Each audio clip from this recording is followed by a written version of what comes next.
What's up, guys? So got a newer system, Ream. This is for the main floor, and saying that it's just not keeping up. It's not cooling like it was. I've got the gauges on it. I'm coming back around here and we're gonna check it. It's starting to sprinkle, so we're gonna see if we can get this thing figured out before it starts to rain on us. All right, right off, it sounds a little noisy. Something's going on with it. The air coming out the top isn't very warm at all. So let's see what the pressures look like.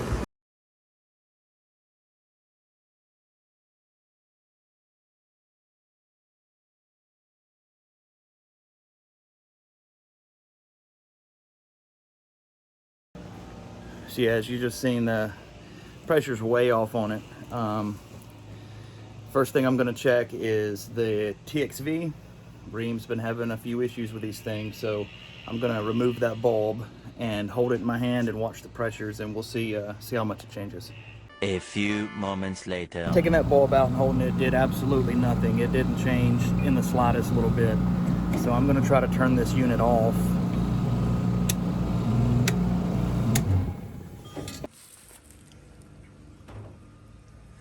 The main thing we're wanting to determine now is to make sure that it's not the compressor, because the pressures are almost completely equal. So I'm gonna turn it back on and watch the pressures again. So as you're watching I'm just now turning the unit on. There it goes. It's starting, suction pressure starting to pull down. So if you remember before, we were 190 something and right at 200 on the head, almost equalized, really close to being equal. After just turning the power off, letting it sit for 2 or 3 minutes, turning it back on, this is what I get.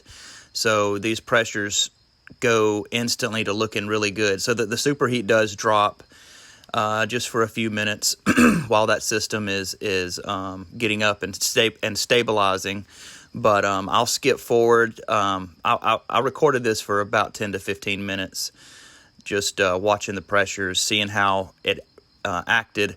So I'll skip forward to the end to show you what the pressures look like at about the 15-minute mark.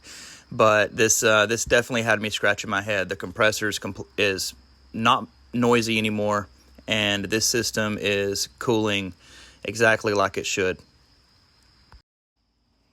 So as you can see now, the pressures look really good. This is a night and day difference from 15 minutes ago when we're looking at this thing, and the pressures are equalized, and the way that compressor was running to now, it is you couldn't really ask for anything any better than how it's running right now. All right, so yeah, this is a little bit of a head scratcher so far. You've seen after turning it off, back on, everything looks almost perfect with the pressures now. So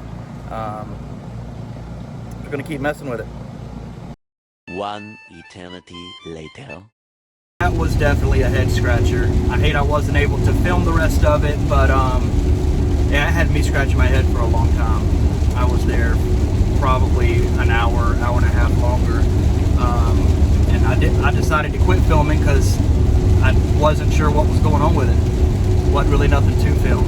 I kept trying to get that compressor to go back to equalizing the pressures like it was doing. It never would. I would turn it off.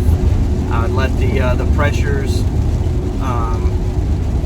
get almost equal on both sides. Turn it back on. I thought maybe it was something with the compressor was slugging after the pressures equalized.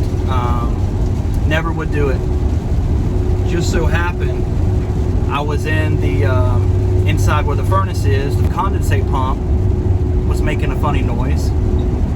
I turned the furnace off, the pump's still running, so it was trying to pump but wasn't, and that safety switch inside that pump would cut the unit off, but it was pumping out just enough, just trickling out enough to keep it from happening.